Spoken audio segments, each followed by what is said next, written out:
Muy buenas, estás en el desafío Lidera tu cambio. Yo soy Marta Chica, dietista nutricionista, y en este vídeo te voy a ayudar a que entiendas la importancia de una buena alimentación y a darte una serie de pautas para que puedas empezar a cambiarla.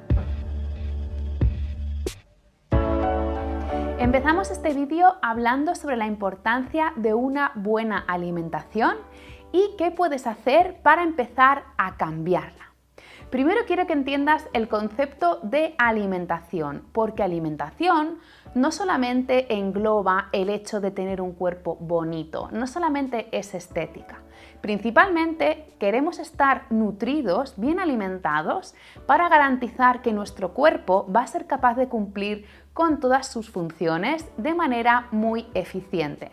De esta manera, quiero que tengas en cuenta que si nos faltan nutrientes, podemos tener problemas de salud y a la larga también, en caso de que no nos estemos alimentando de manera adecuada, porque no tenemos todos los grupos de alimentos presentes, también podemos tener relación con la aparición de enfermedades a largo plazo. Está ampliamente demostrado que la nutrición tiene una gran influencia. Si bien es cierto que la nutrición no es el único punto que influye en la prevención de enfermedades, es uno muy importante. Y podemos influir. La ventaja es que tú puedes influir en este aspecto. Tú puedes escoger cómo alimentarte, puedes escoger qué es lo que le estás dando a tu cuerpo. Y si pudieras ver por un agujerito cómo sería tu salud el día de mañana si te alimentas mal a si te alimentas mejor, estoy segura que serías muchísimo más consciente de la importancia de llevar una buena alimentación. Paralelamente a la prevención de enfermedades, ¿en qué más nos puede influir el tema de estar bien o mal nutridos? Por ejemplo, tenemos el tema de la energía. Es muy importante tener unos buenos niveles de energía para poder desarrollar nuestro trabajo, nuestro día a día con eficiencia. Créeme que si estás completamente cansado, sientes que no descansas bien y luego no te alimentarás de manera correcta, los niveles de energía pueden fluctuar mucho a lo largo del día. Y esto, dependiendo de lo que comes, puede influir de manera positiva o de manera negativa. Luego tenemos el aspecto de la concentración. Y esto también es interesante en caso de que estés estudiando o de que estés desarrollando un trabajo que tiene mucha alta carga mental. Necesitas que tu cerebro esté focalizado, que esté centrado en la tarea que estás haciendo. Y si a tu cerebro le faltan ciertos nutrientes, no te va a ser igual de sencillo llevar a cabo esa tarea. Por lo tanto, ya tienes otro punto interesante en el que la alimentación puede influir. Paralelamente, tenemos el tema del rendimiento. En caso de que seas una persona deportista o de que quiera iniciarse en el mundo del deporte, la alimentación y el rendimiento deportivo están relacionadas. Esto es un 50-50. Si tú entrenas bien, pero no te estás alimentando bien, te falta un pilar básico para poder dar lo mejor de ti mismo en ese tipo de entrenamientos, para poder mejorar tus marcas, para poder mejorar tu fuerza. Necesitas estar bien alimentado o bien alimentada. Dependiendo del deporte que hagas, también será un tipo de alimentación u otro, dependiendo también de las tolerancias de cada uno. No quiero hablar mucho sobre el tema de las alergias y las intolerancias, pero si bien es cierto que no todos podemos alimentarnos con el mismo patrón de alimentación. Hago un inciso en la importancia de la individualización. No todos necesitamos los mismos nutrientes ni tenemos los mismos requerimientos energéticos durante toda la etapa de nuestra vida. Cuando empezamos a hacer un cambio en nuestra alimentación, suele haber una consecuencia que se suele dar en muchísimas personas y es la restricción alimentaria. Nos pensamos que el hecho de llevar una alimentación más saludable implica la eliminación o la prohibición total de cierto alimento o ciertos grupos de alimentos. Y yo personalmente no estoy de acuerdo con esta frase. ¿Por qué? Porque cuando tú te estás prohibiendo algo a ti mismo, tu cuerpo no está creando una buena relación con la comida. Si bien es cierto, como veremos más adelante, que hay algunos alimentos que son más saludables que otros, esos otros que no son tan saludables igualmente pueden estar presentes en nuestra alimentación de forma más puntual, pero pueden estar presentes, porque al final, ¿qué es la alimentación? No somos robots. Al final nosotros queremos alimentarnos, sabemos o vas a saber que es importante cubrir ciertos requerimientos nutricionales para que nuestro cuerpo funcione mejor, pero nosotros no estamos pensando el 100% del día cada vez que comemos en cómo estas cantidades, cómo esto, me hago esta comida, porque mi cuerpo tiene que estar bien nutrido.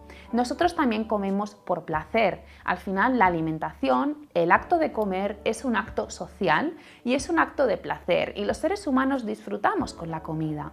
Habrá quien no, pero la mayoría de las personas sí que encontramos placer en el acto de comer.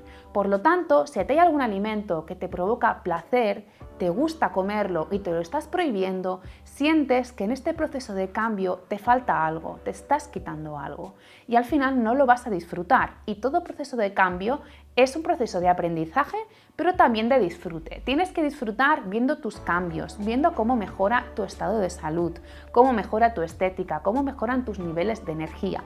Pero también tienes que disfrutar del proceso, por lo tanto tienes que ponértelo fácil. Recuerda la palabra flexibilidad.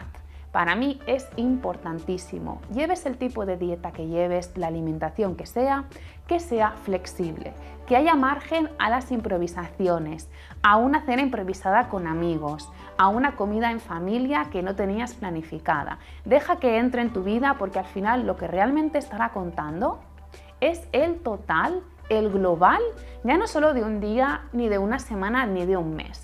Te estoy hablando del total del año. Si tú siempre te prohíbes algo, nunca como helados, nunca como helados, nunca como helados, es probable que cuando llegues a las vacaciones de verano digas, me voy a comer todos los helados que no me he comido en un año durante toda la semana o durante todas las 2 semanas. Entonces, resumiendo un poquito como el ejemplo que te comentaba antes, es, ten una buena relación con la comida, ten una base. Y tu base debe de ser la buena alimentación con las recomendaciones que te voy a dar ahora un poquito más adelante. Pero en el resto, sé flexible, disfruta, pero siempre manteniendo tu base de buena alimentación, que sea como tu mantra, como decir yo siempre como sano, pero siempre dejo espacio para los alimentos y de esta manera convierto mi alimentación en una dieta flexible. Vamos a hablar ahora del concepto de qué es una buena o una mala alimentación. Porque muchas veces la dividimos, el acto de comer, en 2 tipos.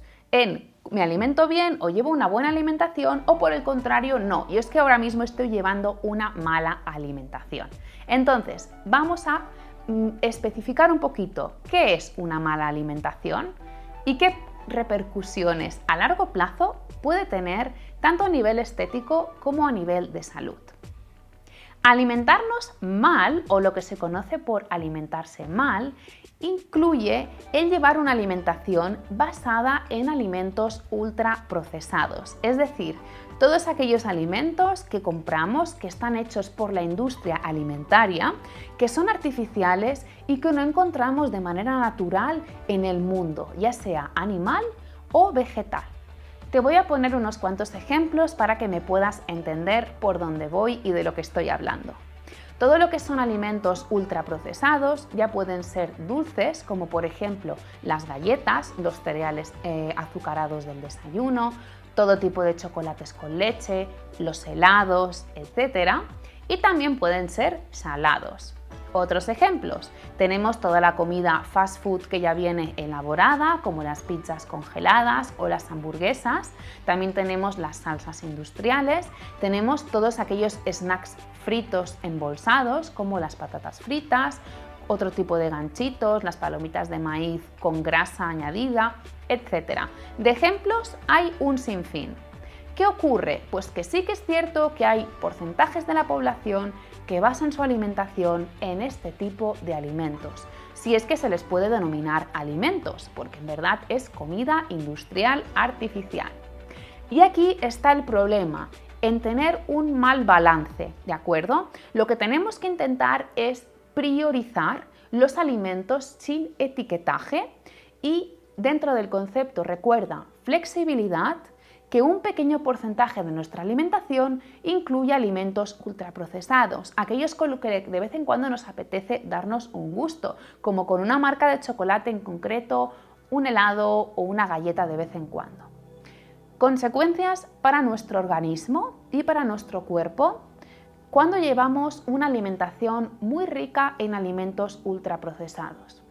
Como comentaba al principio de este vídeo, siempre hablamos en conceptos de largo plazo. Estos son consecuencias que no vas a poder evaluar en poco tiempo. Siempre se trata de años de evolución de este consumo de tipo de alimentos. El primero, que probablemente es el que más preocupa, pero a niveles de salud tenemos otros puntos más importantes de los que hablar, es a nivel estético. Es decir, si tú llevas una alimentación rica en alimentos ultraprocesados, que por norma general son muy altos en calorías, pero bajos en nutrientes, nuestro cuerpo tendrá tendencia al sobrepeso y a la obesidad. Precisamente por eso, porque es muy fácil tener un balance energético positivo. Es decir, si tú basas tu alimentación en todo este tipo de alimentos tan calóricos, que consumas más calorías de las que tu cuerpo necesita es relativamente sencillo.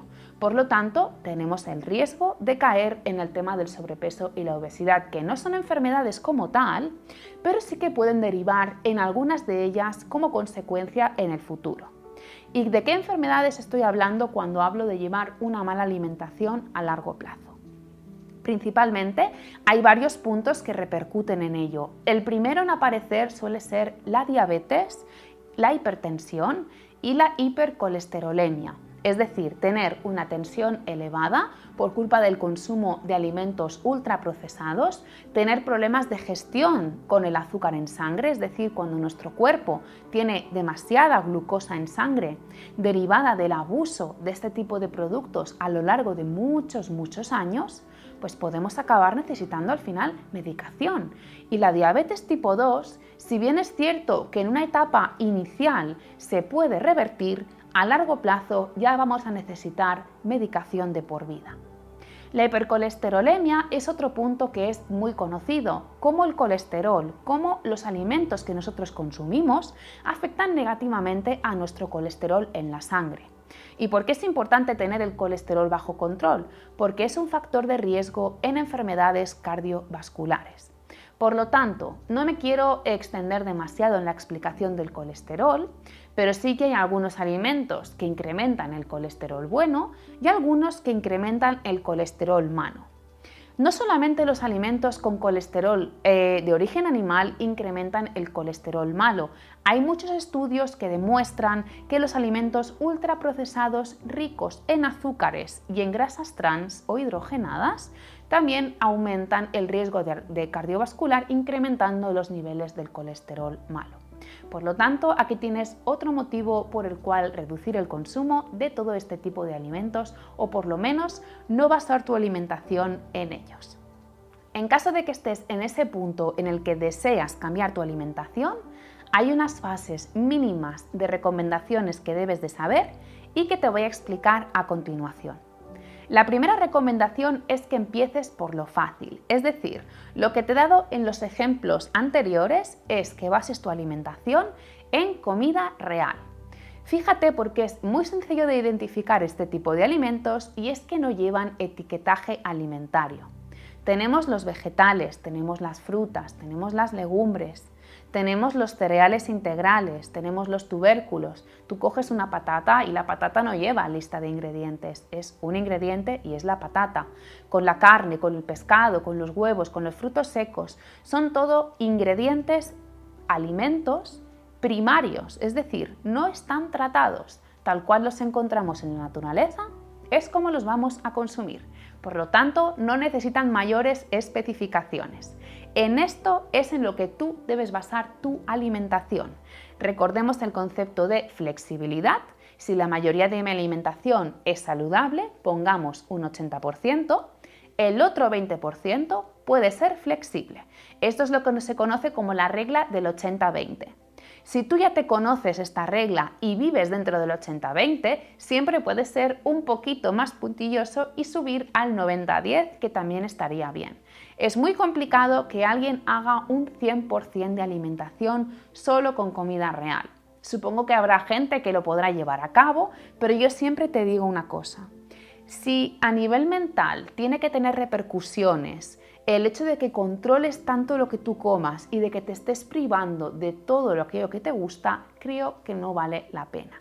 Y créeme que un 20 o un 10% de alimentos no tan buenos en tu alimentación para nada van a repercutir de manera negativa en tu estado de salud y tampoco en tu estética. ¿Sabes que tu alimentación debe predominar los alimentos sin lista de ingredientes? ¿Sabes que en el otro extremo te puedes permitir en un 20 o un 10% el consumo de alimentos ultraprocesados, ricos en azúcares, en grasas, sean del tipo que sean? Pero ¿qué pasa en el proceso intermedio? ¿Qué tipo de alimentos podemos encontrar que no sean puramente naturales, pero que tampoco se consideran ultraprocesados?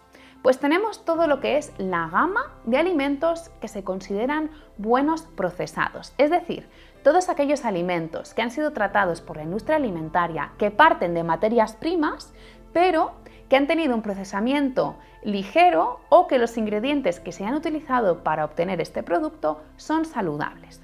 Te voy a poner un ejemplo súper sencillo, voy a darte varios, pero empezamos por el ejemplo del yogur. El yogur, cuando tú lo vas a comprar, tiene lista de ingredientes, pero tienes que fijarte en qué tipo de yogures estás comprando. Por tanto, el yogur es un procesado porque está elaborado con leche, que sería la materia prima. Pero luego debes fijarte, por ejemplo, que no lleve azúcares añadidos, que no lleve ingredientes extra que no sea la propia leche, los fermentos lácticos y quizás algo de leche en polvo para darle más textura. Un yogur no debería de llevar más de 3 o 4 gramos de azúcar por yogur, y piensa que este es el azúcar natural de la lactosa que lleva la leche. Este simplemente es un ejemplo. Tendríamos otros, por ejemplo, que esto también se pregunta mucho para facilitar las preparaciones. Tenemos la legumbre seca y tenemos la legumbre envasada en un tarro de cristal o en una lata. ¿Qué ocurre? ¿Es más sana la legumbre seca que la legumbre que ya viene cocida y envasada? Pues en este caso no. Las dos opciones serían saludables. Sí que es cierto que la legumbre seca, llamémosle garbanzo seco, no tiene ingredientes porque solo es garbanzo, y que el garbanzo que viene envasado en un tarro de cristal llevará garbanzos, llevará algo de agua y sal y quizás un conservante. Pero esto no hace que sea un ingrediente insano. Es más, te voy a decir, si a ti consumir un garbanzo envasado te ayuda a incrementar el consumo de legumbres, y en cambio sabes que si compras el garbanzo seco apenas lo vas a consumir porque repercute mucho tiempo de preparación, prefiero que consumas el garbanzo envasado. Otro ejemplo para finalizar, tendríamos las leches vegetales. Este me gusta explicarlo porque cada vez hay más personas que se están pasando de los lácteos animales a las bebidas vegetales. Entonces, ¿qué ocurre con la bebida vegetal? Porque no lleva un solo ingrediente. Bien, es cierto, lleva varios. El principal ingrediente siempre, obviamente, va a ser el agua. El segundo ingrediente de este tipo de bebidas debería de ser el alimento original del cual está hecho. Si por ejemplo es leche de soja o es bebida de almendras o bebida de arroz, pues ese debería de ser el segundo ingrediente. A partir de aquí, haz un stop y mira cuál es el resto. Intenta que no llevan azúcares añadidos, que no lleven sabores. Piensa que si compras una bebida vegetal de chocolate o de vainilla, al 100% seguro te puedo decir que llevan endulzantes. Y luego hay otra característica que tienes que tener en cuenta en caso de que te interese, y es que estén enriquecidos en vitaminas o en minerales. Generalmente se suelen enriquecer en calcio y en vitamina D para asimilarse un poquito más en composición a la leche de vaca original.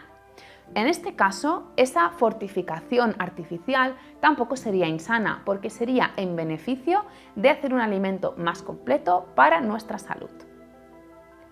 Una vez ya tienes más o menos entendido qué tipo de alimentos y qué tipo de ingredientes pueden estar en estos alimentos, vamos a pasar a especificar un poquito más. Hablemos un poquito en términos de raciones, es decir, qué grupos de alimentos tienen que estar presentes en tu alimentación y más o menos con qué frecuencia deberías de estar consumiéndolos, ya sea diaria o de manera semanal. Hay una categoría que me encanta explicarla y engloba 4 grupos de alimentos distintos y es la de los alimentos protectores. ¿Y por qué los llamo protectores? Porque tienen la capacidad, es decir, hay estudios científicos detrás que demuestran que el consumo de este tipo de alimentos tienen la capacidad de actuar como prevención de enfermedades y esto es importantísimo, sobre todo por todo lo que te había explicado antes, ¿no? Al final nosotros cómo queremos llegar a nuestra edad anciana, a nuestra vejez, lo más saludables posibles. Yo por lo menos quiero llegar con la menor medicación posible y con el mejor estado de energía y de salud que mi cuerpo me pueda permitir en ese momento. Y para ello estoy trabajando ahora. Ahora estás construyendo la base del futuro de tu salud.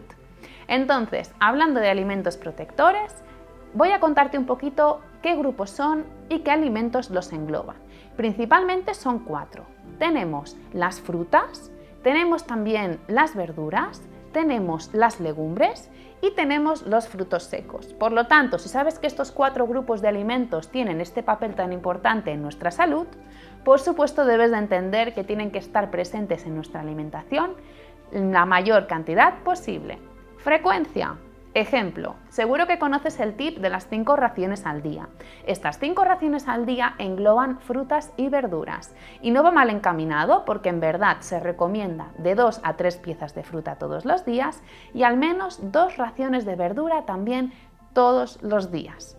¿Cómo puedes colocarlas? Muy sencillo, consumiendo vegetales en tus comidas principales, comida y cena y poniendo las frutas de postre y si no, como colación o como snack entre horas. Esto todos los días. ¿Es necesario todos los días de mi vida? Por supuesto que no, pero sí intenta cumplirlo la mayoría de ellos.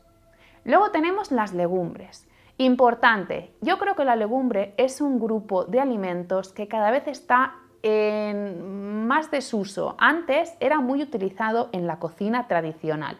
Si bien los métodos de preparación no muchas veces eran los más saludables, ahora mismo todos los nutricionistas yo siempre estoy intentando crear la necesidad del consumo de legumbres. Cantidad mínima, ya no hablamos de veces al día, sino que hablamos de veces a la semana. Nos movemos al menos entre las 2 y las 3 raciones a la semana. Intenta incluirlas en tus ensaladas, intenta también en forma de hummus, no solamente existe el hummus de garbanzos, también el hummus de alubias y el hummus de lentejas, por ejemplo. Tienes también la pasta de legumbres, que no mucha gente la conoce, pero es otra manera. Si bien es cierto que aquí la legumbre se ha convertido en harina y se ha elaborado la pasta, para mí una muy buena manera de introducirlas en personas que no les acaban de hacer el qué. ¿Qué ocurre si tienes problemas de gases? ¿Qué ocurre si las legumbres te generan gases? Porque también es una duda que a veces me dice la gente.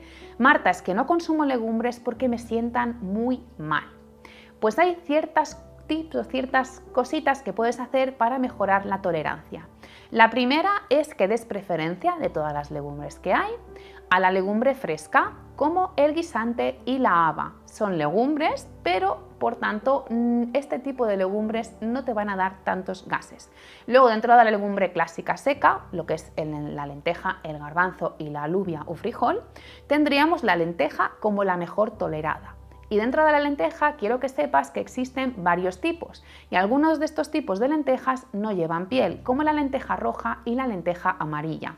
Por lo tanto, si la clásica lenteja pardina te sienta mal, intenta comprar o prueba hacer alguna receta con lentejas sin piel.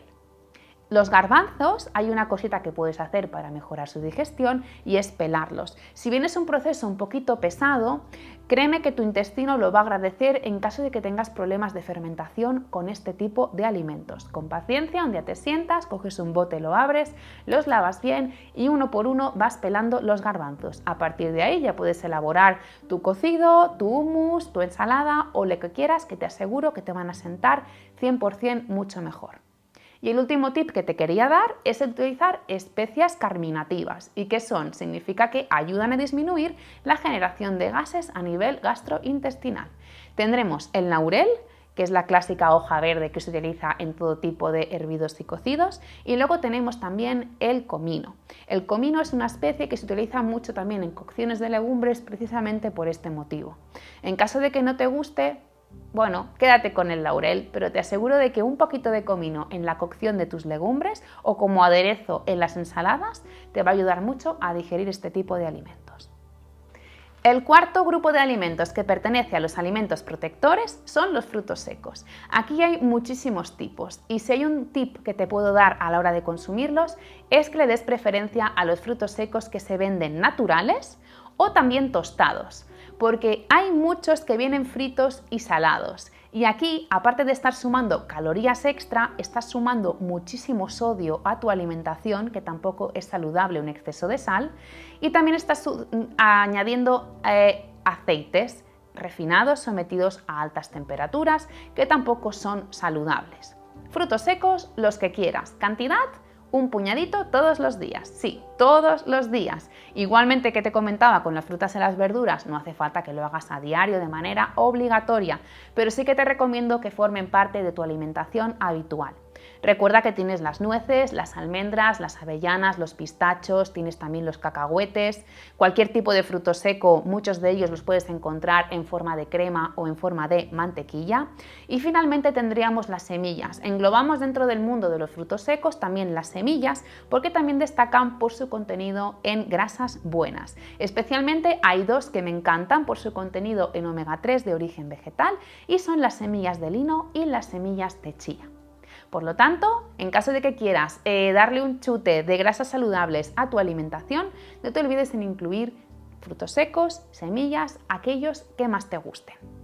Siguiente grupo, dejamos los protectores y empezamos a hablar del resto de alimentos que tienen que formar parte de nuestra alimentación habitual, ya sin ese poder tan bueno de ayudarnos a prevenir enfermedades.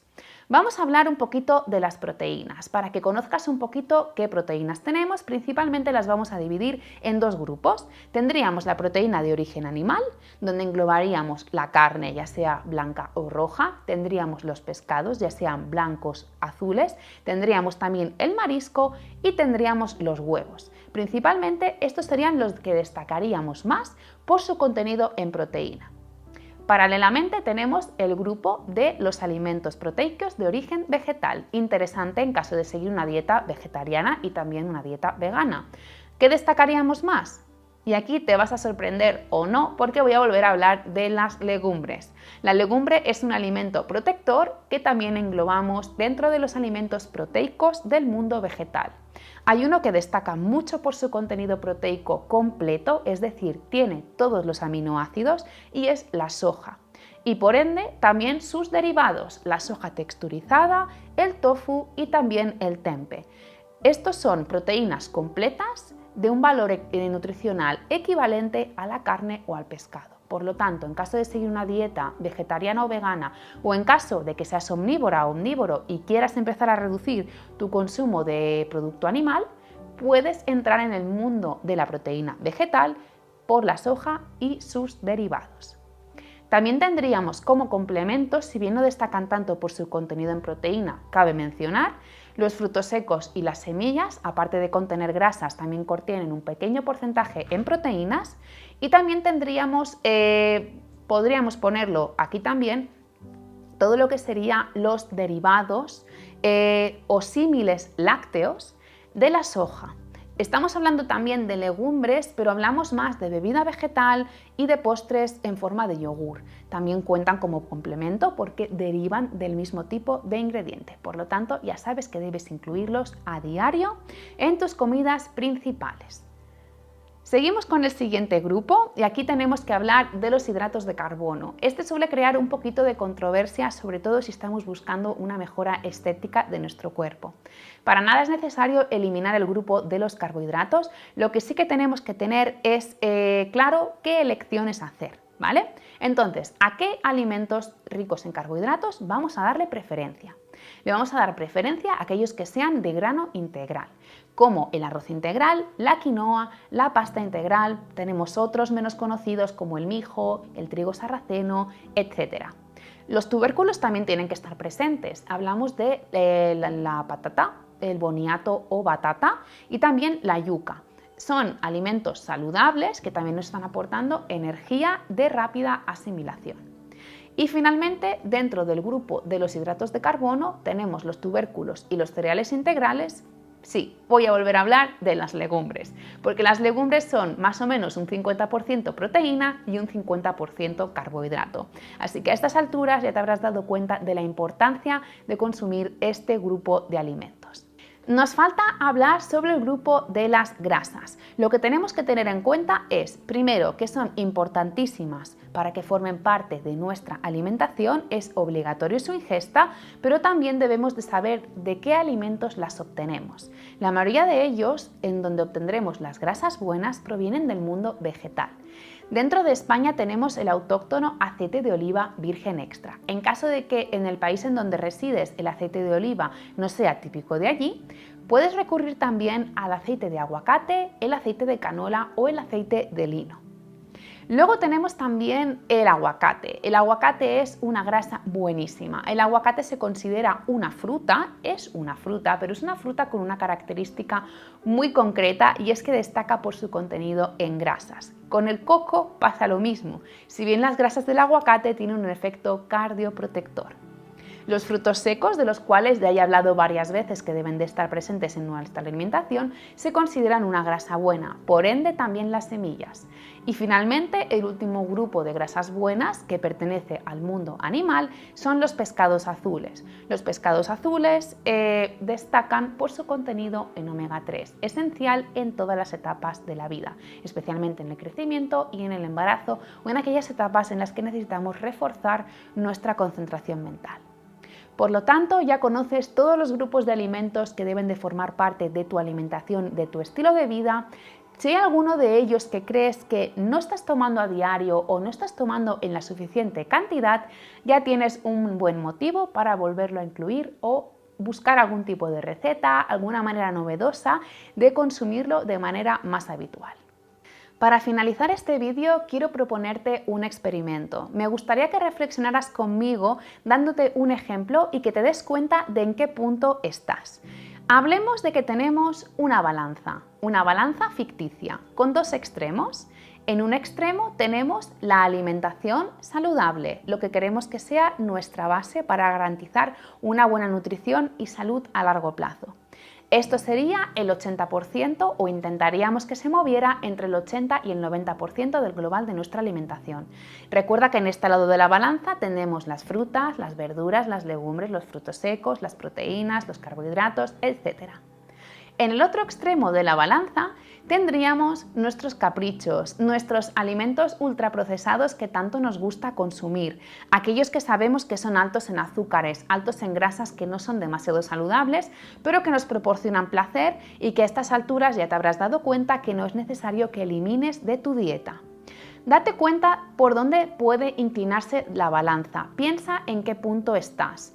Cuanto más peso añadimos a la balanza del lado saludable, de la comida real, estamos actuando más en pro de nuestra salud a largo plazo. Cuanto más se inclina hacia la comida sana, estamos mejorando nuestra estética, nuestros niveles de salud, nuestra relación con la comida. Estamos actuando en cara a prevención de enfermedades futuras, mejorando nuestra concentración. Actuamos en muchos beneficios de cara a nosotros. En cambio, si cada vez añadimos más peso o venimos de una alimentación en la que añadimos mucho peso en el lado contrario de la balanza, en el lado de los ultraprocesados, ya sabes que a largo plazo, a lo largo de los años, puede derivar en problemas a nivel de salud. Te he comentado antes las enfermedades que normalmente prevalecen más en caso de llevar una alimentación rica en este tipo de alimentos. Sabes que tus niveles de energía no serán del todo buenos, que probablemente tu relación con la comida no será la mejor del mundo, que puedes incluso llegar a tener déficits nutricionales. Por lo tanto, hazte un planteamiento y empieza, si es necesario que dibujes en un papel una balanza, escribe ¿qué es lo que te pesa más? ¿La comida real o buena procesada con toda la base de alimentos que te he comentado antes? ¿O en cambio estás añadiendo más peso al lado de la balanza con alimentos ultraprocesados que no le hacen ningún daño a tu favor? Piensa que buscamos más la inclinación hacia el lado de la comida saludable. Dibuja una balanza en un papel, apunta qué alimentos o con qué frecuencia consumes cada tipo de alimentos y date cuenta hacia qué lado se está inclinando tu propia balanza. Bueno, pues vamos a dejarlo aquí. Espero que todo este contenido que te he dado en el vídeo te haya resultado útil. Recuerda que además tienes como contenido adicional 3 menús, uno omnívoro, uno vegetariano y uno vegano, para que puedas empezar tu cambio mediante una ejemplificación de una distribución saludable en un menú semanal. Paralelamente también encontrarás unas opciones de intercambio en caso de que haya algún alimento que no se adecue del todo a tus gustos. Finalmente también encontrarás un cuestionario que espero que rellenes para que conozcas en qué punto estás, en qué punto personalmente te encuentras de cara a mejorar tu alimentación. Y si quieres conocerte más a ti mismo, más adelante podrás comprobar los resultados. Espero que sigas motivada o motivado y con muchísimas ganas de liderar tu cambio.